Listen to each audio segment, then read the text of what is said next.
Hello, welcome back. We're looking at BB.6, solve a quadratic equation using the zero product property.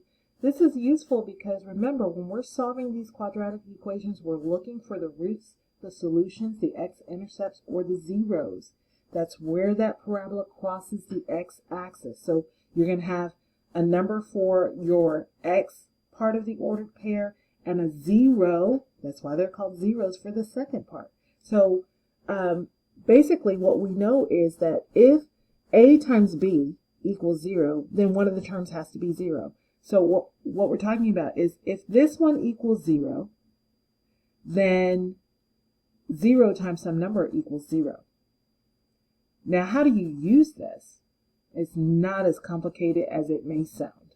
All right, so all we're going to do is just like we did in the notes, is we're going to put each one of these factors equal to 0 and solve. So p plus 5 equals 0.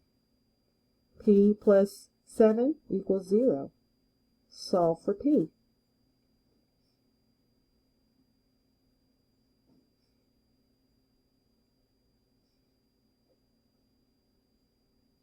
So if I wanted to write this as an ordered pair, I'd say -5, 0. That's one place where the quadratic would cross. The other would be -7, 0. That's the other place where they would cross. But they're not asking us to write it like that. They're just wanting to know what's the value of p. So it would be -5 and -7. All right, so you may be able to do these in your head. So q plus 9 equals 0, and then q minus 3 equals 0. So -9 minus 9. Q equals -9, and then plus 3 plus 3. Q equals 3. And so we just type that in. Q could be either -9 or Q could be 3. So what if you get something where you don't have two binomials, you just have a monomial and a binomial set equal to 0. You still set both factors equal to 0. This is a factor, although it's not a binomial. So we would say f is equal to 0, and then f plus 2 is equal to 0. Well, we don't have to solve this one. It's already solved. Subtract 2 from both sides of the equation. So f is equal to 0, or f is equal to -2.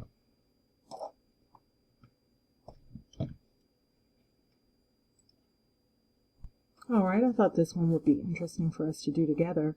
So we have positive 6h minus 1, and then 4h plus 1. The process doesn't change. I set both factors equal to 0 and solve. So here I'm going to add 1 to both sides of the equation. I have 6h is equal to 1. And then I'm going to divide both sides by 6. So h therefore is equal to 1/6. And the reason I wanted to show this one to you is because I know that sometimes you guys think that fractions are not numbers, when indeed they really are. So I wanted to show you that you may get something where you do have a fraction and that it's okay if you do have a fraction. You just put it in. Look, not 1/9, 1/6. And this one was -1/4. All right, I've gone all the way up into the challenge round, and I don't see that you will run into anything differently than what I've showed you. So have fun doing this one. You should get it done really, really quickly. As you can see, it only took me 11 minutes to get to the challenge round. So this one shouldn't take you long. Again, if you need help, come to Power Hour 12:15 to 1:30 on Mondays.